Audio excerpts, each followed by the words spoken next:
નમસ્કાર વિદ્યાર્થી મિત્રો, ઘણા સમય પછી આપણે મળી રહ્યા છીએ ઓનલાઈન લેક્ચરમાં. આપણે બધા ઇકોનોમિક્સ બીએ અને એસપીના લેક્ચર ઓફલાઈન અને ઓનલાઈન બંને આપણે પૂરા કર્યા છે. હવે આપણે ચેપ્ટર એક જ બાકી છે, જે છે ઇકોનોમિક્સનું ચેપ્ટર નંબર 9 વિદેશ વેપાર. તો આજે આપણે ચાલુ કરીએ છીએ વિદેશ વેપાર. પહેલાં આપણે જોઈશું પ્રસ્તાવના. તો કે વિદેશ વેપાર એટલે શું? વિદેશ વેપાર એટલે શું? તો જોઈએ આપણે આપણા દેશ અને તેમજ દરેક દેશની ભૌગોલિક હદ નિર્ધારિત હોય છે. દેશની હદની બહાર જવા આવવા પર કાયદાકીય નિયંત્રણ અને ક્યારેક પ્રતિબંધ હોય છે. બધા દેશના અલગ અલગ નિયમો હોય છે આયાત અને નિકાસ કરવા માટેના. ક્યારેક દેશોમાં અમુક દેશોમાં તમને પ્રતિબંધ પણ જોવા મળે છે. ધારો કે ભારત છે એ પાકિસ્તાન પાસેથી માલ લેવો પર પ્રતિબંધ છે, ભારતને ચીન પાસેથી માલ લેવો પર પ્રતિબંધ છે. તો અમુક છે પ્રતિબંધો, નિયંત્રણો જોવા મળે છે. તો અમુક જગ્યાએ એની લિમિટ, મર્યાદા પણ આવી જાય છે. તો પછી આપણે વિચાર્યું કે આપણા ઘરોમાં કોરિયાનું રેફ્રિજરેટર, જાપાનનું ટીવી, રસ્તા પર જર્મનીની કાર, ખેતરોમાં અમેરિકાના ટ્રેક્ટર, મોલમાં યુકેના બૂટ અને કપડાની સી રીતે આવે છે. તો આપણે વિદેશ વેપાર ન હોય તો આ બધી વસ્તુ જે પાઠ્યપુસ્તકના પ્રસ્તાવનામાં આપી છે કે કોરિયાનું રેફ્રિજરેટર, જાપાનનું ટીવી, રસ્તા પર જર્મનની કાર, ખેતરમાં અમેરિકાના ટ્રેક્ટરો, આ બધા કઈ રીતે આવ્યા? તો આ બધું પોસિબલ બન્યું વિદેશ વેપારના કારણે. જો વિદેશ વેપાર ન હોત તો આપણે દેશની એકબીજાની સેવાઓ, વસ્તુઓની આપણે કરી શકત નહીં. વિદેશ વેપાર એટલે શું કહેવાય? વિદેશ વેપાર એટલે દેશની હદ, સીમા જે ઓળંગીને બીજા દેશમાં આયાત અથવા નિકાસ કરવામાં આવે તો એને કહેવાય વિદેશ વેપાર. ધારો કે ભારત છે, ભારત માલ ખરીદે છે અમેરિકાવાળા પાસે, તો આપણે શું કર્યું? તો કે ભારતે અમેરિકા પાસેથી માલ ખરીદ્યો. તો ભારતની સીમા પાર કરીને ખરીદ્યો કઈ જગ્યાએથી? તો કે અમેરિકા પાસેથી. તો આ વિદેશ વેપાર થયો. તો ધારો કે ભારત છે એ ઓસ્ટ્રેલિયાને માલ વેચે છે, ઓસ્ટ્રેલિયાને માલ વેચો, ભારતની સીમા પાર થઈ, તેને શું કહેવાય? વિદેશ વેપાર. તો આગળ જોઈએ આપણે. શું આપણે જાણીએ છીએ કે આપણા દેશના વાહનો જે પેટ્રોલ કે ડીઝલથી ચાલે છે તેમાંનું મોટા ભાગનું તેલ અખાતી દેશોમાંથી આવે છે. તો આ અખાતી દેશોમાંથી જે પેટ્રોલ આવે છે તો એ કઈ રીતે પોસિબલ બને? તો એ છે વિદેશ વેપારના કારણે પોસિબલ બને. તો આ પ્રકરણમાં આપણે સમજીશું કે દેશની હદ બહારથી વસ્તુઓ, સેવાઓ, ટેકનોલોજીને વગેરેની આપ-લે થાય તો તે વિદેશ વેપાર કહેવાય. અને આ વેપારના કેટલાક અગત્યના પાસા વિશે પણ સમજીશું. તો મિત્રો, આ હતી આ ચેપ્ટરની પ્રસ્તાવના. હવે આપણે જોઈએ આંતરિક વેપાર અને વિદેશ વેપાર એટલે શું.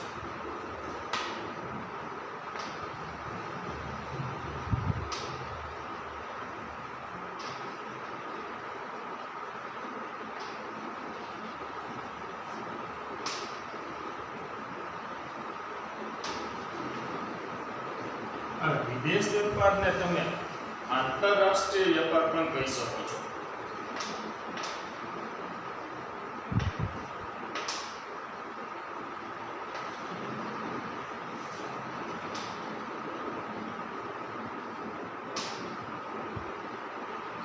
તો આંતરિક વેપાર અને વિદેશ વેપાર એટલે કે આંતરરાષ્ટ્રીય વેપારનો અર્થ આપણે જોશું.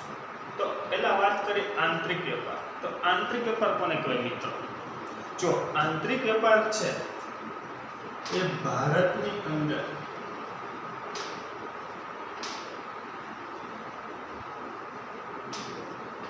રહીને કરાતા વેપારને આંતરિક વેપાર કહે છે. આ તમારે લખવાનું નથી, ખાલી સમજવા માટે તમે કહો આંતરિક વેપાર એટલે શું. તો ભારતની અંદર રહીને આપણે કોઈ માલનું ટ્રાન્ઝેક્શન કરીએ, માલની આપણે સેવાની આપણે કરીએ તો વિદેશ વેપાર કહેવાય. ધારો કે આપણે માલ સુરતથી મોકલ્યો મુંબઈ. ક્યાં મોકલ્યો? મુંબઈ.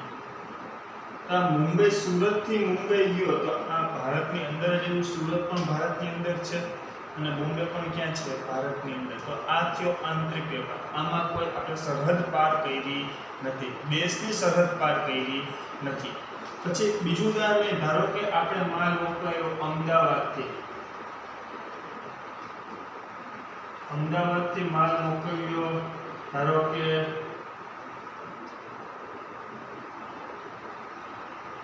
રાજસ્થાન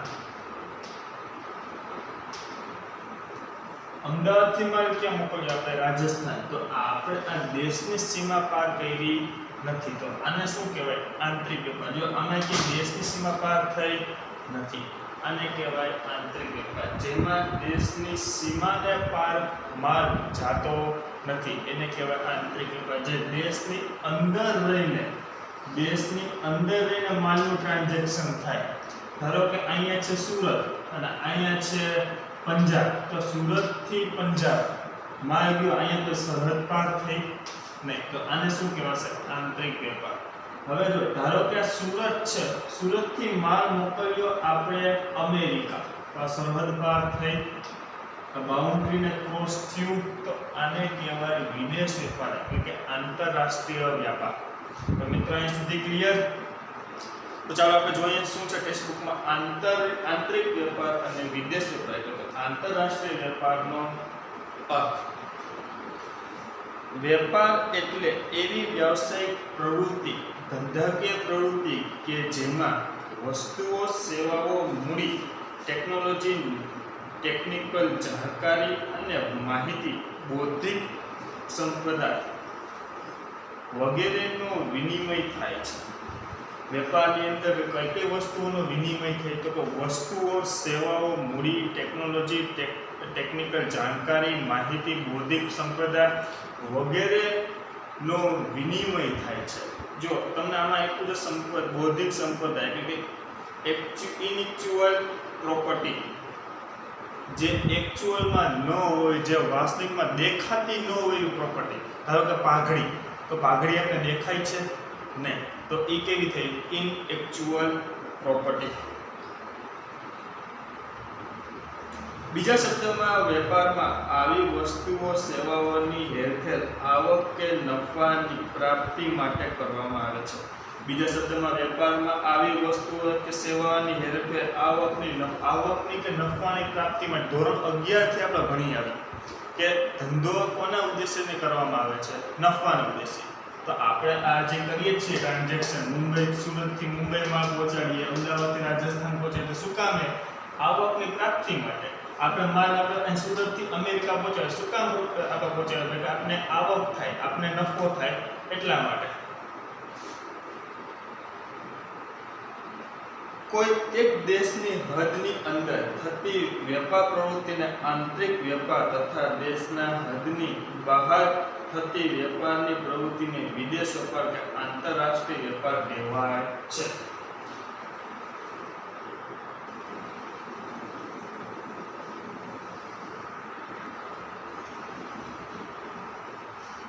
તો કોઈ એક દેશની હદની અંદર થતી પ્રવૃત્તિને વેપાર પ્રવૃત્તિને કઈ પ્રવૃત્તિ કહેવાય આંતરિક પ્રવૃત્તિ કોઈ એક દેશની હદની અંદર આપણે જોઈએ હદની અંદર રહીને કરવાની પ્રવૃત્તિ કઈ કહેવાય આંતરિક પ્રવૃત્તિ જે હદ છે એની અંદર રહીને કરવાની પ્રવૃત્તિ આને કહેવાય આંતરિક આને કે હદની બહાર રહીને કરવામાં આવતી એટલે એને કહેવાય વિદેશ વેપાર અથવા આંતરરાષ્ટ્રીય વેપાર તો ત્યારબાદ પછી આવ્યું છે વિદેશ વેપાર માટેના કારણો વિદેશ વેપાર માટેના કારણો આપ્યા છે તો જોઈએ આપણે વિદેશ વેપાર માટેના કારણો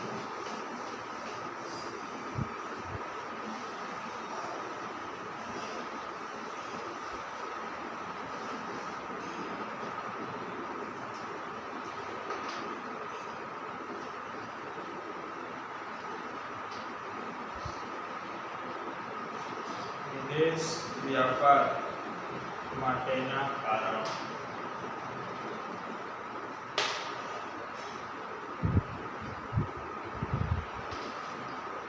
તો મિત્રો આ તમને બોર્ડની અંદર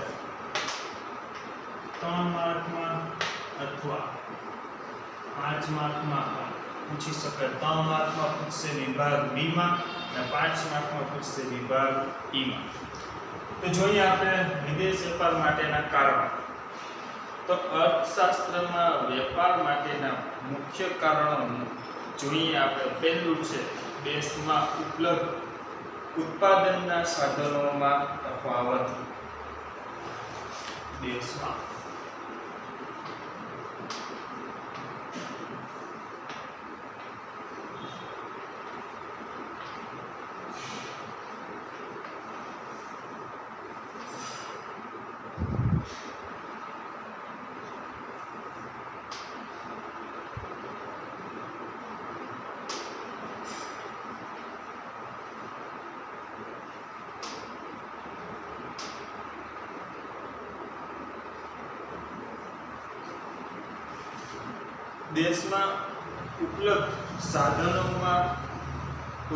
દેશમાં ઉપલબ્ધ ઉત્પાદનના સાધનોમાં તફાવત. તો જોઈએ એમાં શું કહેવા માંગે છે. અલગ અલગ દેશોમાં ઉત્પાદનના સાધનો જુદા જુદા પ્રમાણમાં ઉપલબ્ધ હોય છે. વળી બધી જાતના ઉત્પાદન માટેના જરૂરી બધા પ્રકારના સંસાધનો પણ દરેક દેશો પાસે હોતા નથી. માટે દુનિયાના દેશો સંસાધન કેટલાક સાધનો ટેકનોલોજી વગેરે વેપાર કરી પોતાની જરૂરિયાત પૂરી કરે છે. એવું જરૂરી નથી કે બધા દેશો પાસે ઉત્પાદનના બધા સાધનો હોય, એવું જરૂરી છે નહીં. અમુક દેશો પાસે ઉત્પાદન કરવા માટેના સાધનો હોતા નથી, તો બીજા દેશ ઉપર આધાર રાખવો પડે છે. ધારો કે ભારત પાસે કોઈ મશીનરી ઉત્પાદન કરવા માટે નથી. ધારો કે ઉદાહરણ લઈએ આપણે કે કોકા-કોલા કંપની છે, તો કોકા-કોલા કંપનીમાં જે કોકા-કોલા બનાવવામાં આવે છે એ પ્રકારનું મશીન છે ભારતમાં બનતું નથી. એ મશીન ક્યાં બને છે? તે મશીન છે અમેરિકામાં બને છે. તો આપણે એ મશીન છે લેવા માટે ક્યાં જઈશું? અમેરિકા. તો આ માલ આપણે આ મશીન લીધું ક્યાંથી? અમેરિકા પાસે. શું કામ લીધું? તો કે આપણે ઉત્પાદન કરવું. શેનું? તો કે કોકા-કોલા સોડાનું ઉત્પાદન કરવું છે, એટલે આપણે મશીન લીધું અમેરિકા પાસેથી. થઈ ગયો પોઈન્ટ. દેશમાં ઉપલબ્ધ ઉત્પાદન સાધનોમાં તફાવત. એટલે એવું જરૂરી નથી કે દેશ પાસે બધી ઉત્પાદનના સાધનો છે એ હોય. ઉત્પાદનના સાધનો બધા ઉત્પાદનના સાધનો છે પોતા પાસે હોતા નથી. બીજા દેશો ઉપર એને આધાર રાખવો પડે છે. બીજો પોઈન્ટ જોઈએ.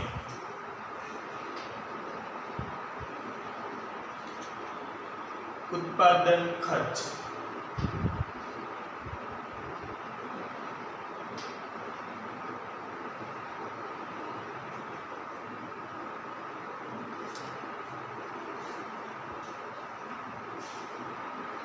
સાધનો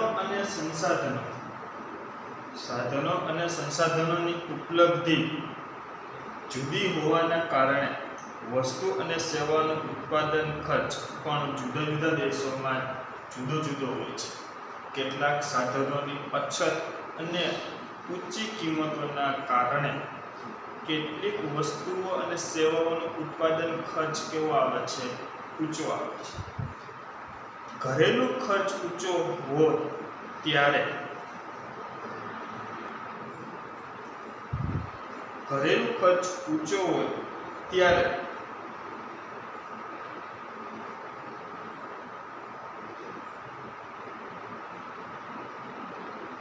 તેવી વસ્તુઓ અને સેવાની અન્ય દેશો કે જ્યાં આવી વસ્તુઓ અત્યંત સસ્તી બને છે તેની પાસેથી આયાત કરવી સરળ અને સસ્તી બને છે.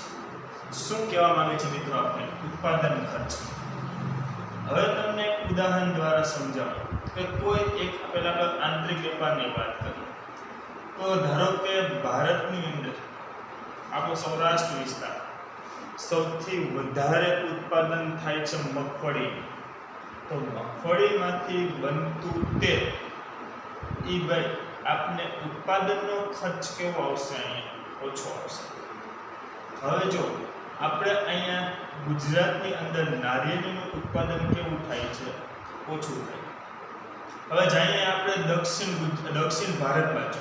તો દક્ષિણ ભારતમાં જે નીચલો ભાગ છે દક્ષિણ ભારતનો, તો દક્ષિણ ભારતની અંદર નારિયેળીનું પ્રમાણ છે તે વધારે છે. કારણ કે અહીંયા દરિયાઈ વિસ્તાર આવેલો છે, એટલે દરિયાઈ વિસ્તારના કારણે નારિયેળીનું પ્રમાણ કેવું છે? વધારે. કે નારિયેળનું તેલ છે તે અહીંયા છે કેવું મળશે? સસ્તું મળશે. શું કામ? કારણ કે અહીં નારિયેળી છે તે વધારે પ્રમાણમાં જોવા મળે છે. હવે વાત કરીએ આપણા ગુજરાતની. ગુજરાતની અંદર શેનું વધારે વાવેતર થાય? તો કે મગફળી. શેનું વાવેતર થાય? મગફળી. તો મગફળી છે એનું વાવેતર વધારે થાય છે, ઉત્પાદન વધારે થાય છે. તો અહીં મગફળી સિંગ તેલ છે એના ભાવ કેવા હશે? અહીંયા કમ્પેર ટુ દક્ષિણ ભારત કરતા અહીંયા મગફળીના ભાવ કેવા, મગફળીના તેલના ભાવ કેવા હશે?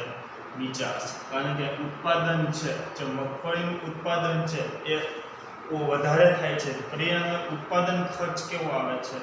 ઓછો આવે છે. ધારો કે ગુજરાતવાળાને છે, ગુજરાતવાળાને બનાવવું છે નારિયેળીનું તેલ, તો એને કોની પાસે આધાર રાખવો જોશે? તો કે દક્ષિણ ભારત પાસે. તો અહીંથી ગુજરાત છે દક્ષિણ ભારત પાસેથી નારિયેળી મગાવશે, એટલે અહીંયા કોસ્ટ લાગશે, એને આવક જાવક ટ્રાન્સપોર્ટની કોસ્ટ લાગશે. એટલે અહીંયા નારિયેળીનું તેલ આના કરતાં, એટલે કે દક્ષિણ ભારત કરતાં ગુજરાતને કેવું પડશે? મોંઘું પડશે. શું કામ? કારણ કે અહીંયા નારિયેળનું ઉત્પાદન થતું નથી. અહીંયા ઉત્પાદન કોનું થાય છે? મગફળી. એટલે એને આધાર કોની પર રાખ્યો? દક્ષિણ ભારત ઉપર. એટલે અહીંયા નારિયેળી લઈ આવ્યા, અહીંથી દક્ષિણ ભારતમાંથી નારિયેળી ગુજરાતમાં લઈ આવ્યા, એની પર પ્રોસેસિંગ કરી અને નારિયેળીનું તેલ બનાવ્યું. તો અહીંયા નારિયેળી તેલની કોસ્ટ કેવી આવે છે? વધારે. બીજી તરફ વાત કરીએ તો દક્ષિણ ભારતને મગફળી સિંગ તેલ જોઈએ છે, તો એ કોને કોન્ટેક્ટ કરશે? તો ગુજરાત. અહીંયા સસ્તું કયું તેલ મળતું હશે? નારિયેળીનું તેલ. તો અહીંયા આને મગફળી સિંગ તેલ જોતું હોય તો કોની ઉપર આધાર રાખવો જોશે? ગુજરાત. તો ગુજરાત પાસેથી મગફળી મંગાવશે. અહીંયા ઉત્પાદન તો થતું નથી મગફળીનું, એટલે એ કોન્ટેક્ટ કરશે ગુજરાતનું. ટ્રાન્સપોર્ટ કોસ્ટ લાગી, અહીંયા માલ વેચશે, એટલે આ ગુજરાતવાળાને પણ પ્રોફિટ તો હશે. અને પ્રોફિટ થઈને માલ વેચ્યો હોય તો આને કોસ્ટ કેવી પડી હોય? મગફળીની વધારે. એ ઉત્પાદન ખર્ચ કેવો થયો? સિંગ તેલ બનાવવા માટે વધારે. સમજણનો પોઈન્ટ ક્લિયર? ઉત્પાદન ખર્ચ. આપણે વાત કરી આંતરિક વેપાર. હવે વાત કરીએ આપણે વિદેશો પર. ધારો કે ભારત છે એને કોઈ બીજા દેશ પાસેથી માલ લીધો હોય. હવે જો ભારતને ધારો કે અહીંયા ચીન છે, ચીન પાસેથી માલ લીધો. અહીંયા વધારે ઉત્પાદન તમને ખબર છે ઇલેક્ટ્રોનિક વસ્તુનું થાય છે. અહીંયા ચીનમાં છે ઇલેક્ટ્રોનિક વસ્તુઓની કોસ્ટ સૌથી ઓછી હશે, સેલિંગ પ્રાઇસ વેચાણ કિંમતમાં ઓછી હશે. આને માલ મોકલશે કારણ કે અહીંયા છે વધારે પડતું ઉત્પાદન કોનું થાય છે? ઇલેક્ટ્રોનિક વસ્તુ. સમજાણું? એટલે અહીંયા ઉત્પાદન ખર્ચ ચીનવાળાનો ઉત્પાદન ખર્ચ ઓછો આવ્યો તો સામે આને પણ ઉત્પાદન ખર્ચ ઓછો આવે. ક્લિયર અહીં સુધી?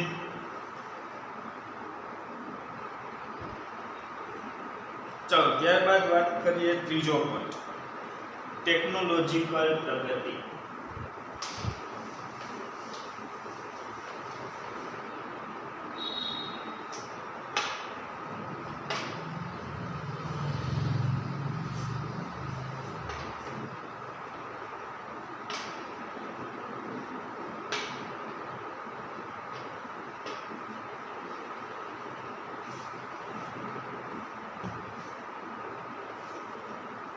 જોઈએ આમાં ટેકનોલોજીકલ પ્રગતિની અંદર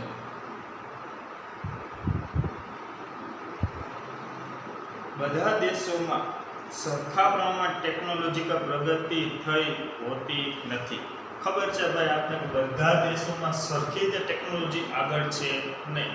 આપણા કરતાં ટેકનોલોજીમાં આગળ ઘણા દેશો છે, અમેરિકા છે, ચીન છે, આ બધા ટેકનોલોજી, જાપાન છે, આ બધા ટેકનોલોજી ક્ષેત્રે ભારત કરતાં આગળ છે બધા. તો ટેકનોલોજી ભારત જેવી છે અહીંયા નહીં, એનાથી કે વિશેષ અલગ પ્રકારની છે. તો બધા દેશોમાં સરખા પ્રમાણમાં ટેકનોલોજી પ્રગતિ થઈ હોતી નથી. અમુક દેશોમાં અમુક પ્રકારની ટેકનોલોજી માહેર હોય છે, તો કેટલાક દેશો બીજા પ્રકારની ટેકનોલોજીમાં આવડત ધરાવે છે. તો વાત કરીએ ટેકનોલોજીમાં જાપાન છે એ પહેલા નંબર પર આવતી ટેકનોલોજી છે. જાપાનની ટેકનોલોજી ફર્સ્ટ નંબર, વર્લ્ડમાં ફર્સ્ટ નંબર આવે ટેકનોલોજીમાં.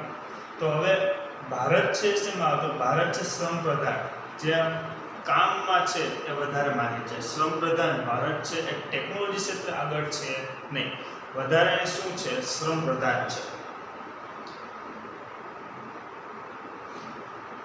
તો કેટલાક દેશો બીજા પ્રકારની ટેકનોલોજીમાં આવડત ધરાવે છે. આથી દરેક દેશ દરેક વસ્તુના ઉત્પાદનમાં એક સરખી કાર્યક્ષમતા ધરાવતો નથી, અને આથી દેશો વચ્ચે વસ્તુ અને સેવાઓનો વેપાર થાય છે. આપણે ભાઈ ટીવી લેવું હોય તો મેડ ઇન કોણ હોય? જાપાન. કારણ કે ટીવી છે મેડ ઇન જાપાન છે, મેડ ઇન કોરિયા છે. વધારે પડતા ટીવી તમને અહીંયા, મોબાઈલ ફોન છે તો વધારે પડતા જાપાન, ચીન, ઉત્તર કોરિયા આ બધા છે એ મોબાઈલ ફોન કેના આવશે? તો કે આ બધા દેશોના આવશે. કારણ કે ટેકનોલોજી ક્ષેત્રે કેવા છે? આપણા કરતાં વધારે પ્રબળ છે. ત્યારબાદ જોઈએ,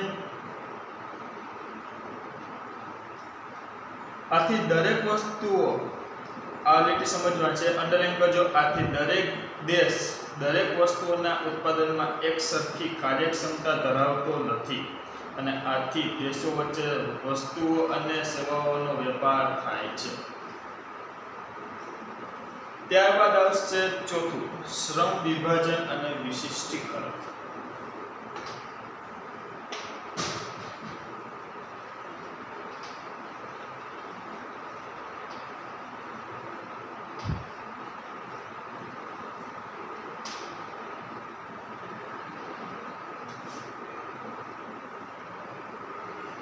શ્રમ વિભાજન અને વિશિષ્ટીકરણ જોઈએ એમાં શું કહેવા માંગે છે? દરેક દેશમાં શ્રમની ઉત્પાદકતા અને કૌશલ્ય અલગ અલગ હોય છે. અંડરલાઈન કરજો, ઉત્પાદકતા અને કૌશલ્ય કેવા હોય છે? અલગ અલગ હોય છે.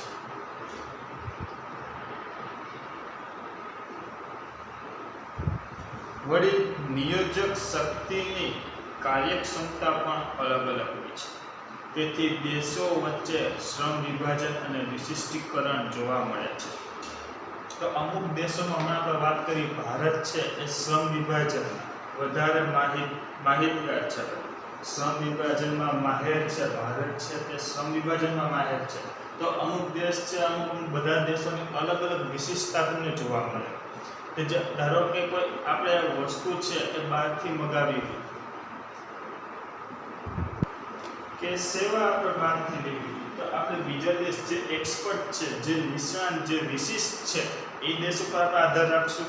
કારણ કે આપણને ખબર છે કે એ દેશ છે એ કાર્યમાં, એ સેવામાં, એ વસ્તુમાં કેવો છે? વિશિષ્ટ છે.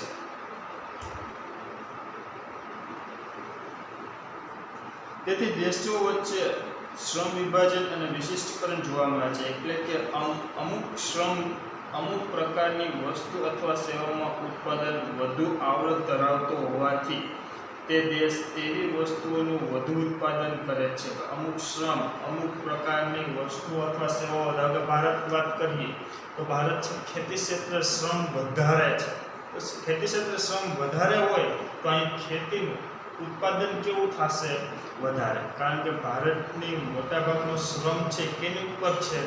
કે ખેતી ઉપર છે. શ્રમ છે મોટાભાગનો, ભારતનો શ્રમ મોટાભાગની ખેતી ઉપર, તો અહીંયા પરિણામે ખેતીનું ઉત્પાદન કેવું થશે? વધારે થશે.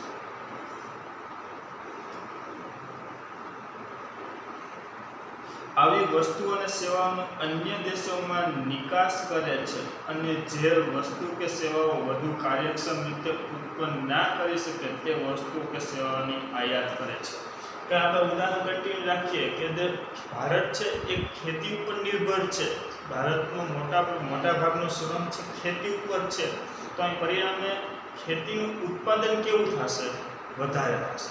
તો આપણી પાસે વધારે પડતો સ્ટોક ખેતીનો હોય તો બીજા દેશોને, જે લોકોને જરૂર હોય અનાજની, તો આપણે અનાજની શું કરશું? નિકાસ કરશું. અનાજની નિકાસ કરશું. પરિણામે ધારો કે આપણે અખાતના દેશોમાં ધારો કે અખાતના દેશોમાં આપણે માલ મોકલીએ, ધારો કે અખાતના દેશોમાં આપણે મોકલીએ અનાજ મોકલીએ. શું મોકલીએ? અનાજ. કોણ આપશે? તો કે ભારત. કારણ કે ભારત પાસે છે અનાજ કેવું છે? વધારે છે. પરિણામે ભારતને જરૂર શેની છે? તો કે પેટ્રોલની જરૂર છે, ડીઝલની જરૂર છે. એ શું મંગાવશે? તો કે પેટ્રોલ અથવા ડીઝલ. પેટ્રોલ અથવા ડીઝલ. સમજાણું? ભારત પાસે શું વધારે છે? તો ભારત પાસે વધારે છે અનાજ. શું વધારે છે? તો અનાજ વધારે છે ભારત પાસે. પણ અખાત પાસે શું વધારે? તો પેટ્રોલ વધારે છે. તો આ ભારત છે અનાજની શું કરશે? તો અનાજની કરશે નિકાસ.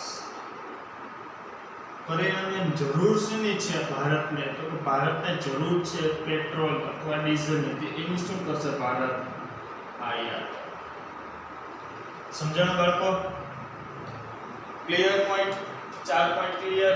પહેલું છે દેશોમાં ઉપલબ્ધ ઉત્પાદનના સાધનોમાં તફાવત. બીજો ઉત્પાદન ખર્ચ. ત્રીજો ટેકનોલોજીકલ પ્રગતિ. ચોથો શ્રમ વિભાજન અને વિશિષ્ટીકરણ. અને જે વસ્તુઓ અને સેવાઓનું વધુ કાર્યક્ષમ રીતે ઉત્પન્ન ના કરી શકે તે વસ્તુ કે સેવાઓને આયાત કરે છે. અંડરલાઈન કરજો ને બાળકો. આવી વસ્તુ અને સેવાઓનો અન્ય દેશોમાં નિકાસ કરે છે અને જે વસ્તુ કે સેવાનું વધુ કાર્યક્ષમ રીતે ઉત્પન્ન ના કરી શકે તે વસ્તુ અથવા સેવાઓની શું કરશે? તે આયાત કરશે. અહીં આયાત નિકાસનો પોઈન્ટ આવશે કે ભારત પાસે અનાજ વધારે છે તો વધારાનું અનાજની શું કરશે? નિકાસ કરશે. એને શેની જરૂર છે ભારતને? તો ભારતને જરૂર છે પેટ્રોલ અથવા ડીઝલની. તો એની શું કરશે? એ આયાત કરશે. તો તમારે આ વિદેશ વ્યાપાર માટેના કારણોની અંદર આ મુખ્ય તમારે 4 પોઈન્ટ યાદ રાખવા જોશે. પહેલું છે દેશોમાં ઉપલબ્ધ ઉત્પાદનના સાધનોમાં તફાવત. બીજું ઉત્પાદન ખર્ચ. ત્રીજું ટેકનોલોજીકલ પ્રગતિ. ચોથું શ્રમ વિભાજન અને વિશિષ્ટીકરણ. પછી જોઈએ હજી આગળ તમને કીધું છે જ્યારે કોઈ એક દેશ પોતાની વિશિષ્ટતાની બહારની વસ્તુઓ અથવા સેવાઓ ઉત્પન્ન કરવાનો પ્રયત્ન કરે છે ત્યારે તેમ કરવા માટે તે કૌશલ્ય ધરાવતો નિષ્ણાત તેમના જ્ઞાન વગેરેની આયાત પણ કરે છે. શું? જ્યારે કોઈ એક દેશ પોતાની વિશિષ્ટતાની બહાર વસ્તુ અથવા સેવાઓ ઉત્પન્ન કરે છે, એટલે પોતાને આવડત નથી, કોઈ કૌશલ્ય નથી, આવડત ને કૌશલ્ય નથી છતાં પણ એ આવડત અને કૌશલ્ય જગાડવા માંગે છે, તો એના માટે તે વસ્તુ ઉત્પન્ન કરવા પોતાના દેશમાં એ વિશિષ્ટતા છે નહીં છતાં પણ તે ઉત્પન્ન કરવા માંગે છે, તો તે શું કરવું પડશે? તો વિશેષ જ્ઞાન ધરાવતા વિશિષ્ટ આવડત ધરાવતા વ્યક્તિની શું કરવી પડશે? અહીંયા આયાત કરવી પડશે. સમજાણ બાળકો? આનું ઉદાહરણ તમને કહીએ તો કે ભારતની અંદર ધારો કે કોઈ એક ડોક્ટર એક્સપર્ટની જરૂર છે. હવે એક્સપર્ટ છે ભારતની અંદર છે નહીં, ભારતની અંદર છે ને એને કોઈ વિશિષ્ટ વ્યક્તિ છે એ છે અમેરિકાની અંદર ડોક્ટર, તો અમેરિકાની અંદર છે વિડીયો કોલ મારફતે આપણે એ વિશિષ્ટ વ્યક્તિના જ્ઞાનનો લાભ આપણે ભારતમાં મેળવી શકીએ છીએ. ક્લિયર સુધી? તો આ 4 પોઈન્ટ તમારે યાદ રાખવા જોશે. તમારે 3 અથવા 5 માર્કમાં જવાબ પૂછશે, મોટા ભાગે 3 માર્કમાં પૂછશે આ પોઈન્ટ કે વિદેશ વેપાર માટેના કારણો સમજાવો. તો આ 4 પોઈન્ટ તમારે મુખ્યત્વે યાદ રાખવા જોશે. તો નેક્સ્ટ લેક્ચરમાં આપણે ભણીશું વિદેશ વેપારના સ્વરૂપને અસર કરતી બાબતો, જે તમારે કેન્સલ કરવાની રહેશે. પછી નેક્સ્ટ પોઈન્ટ કેન્સલ કરવાનો છે 9.5 વિદેશ વેપારની પ્રવર્તમાન સ્થિતિ. પછી 9.6 વિદેશ વેપારમાં ભારતનો હિસ્સો. 9.7 ભારતના વિદેશ વેપારનું કદ, સ્વરૂપ અને દિશા. આટલી વસ્તુ તમારે કેન્સલ કરવા લખી દઉં છું તમને. 9.3 9.5 9.6 9.7 9.3 9.5 9.6 9.7 આ તમારા કોર્સની અંદર છે નહીં, આ તમારે કેન્સલ કરવાનું રહેશે. 9.3 9.5 9.6 9.7.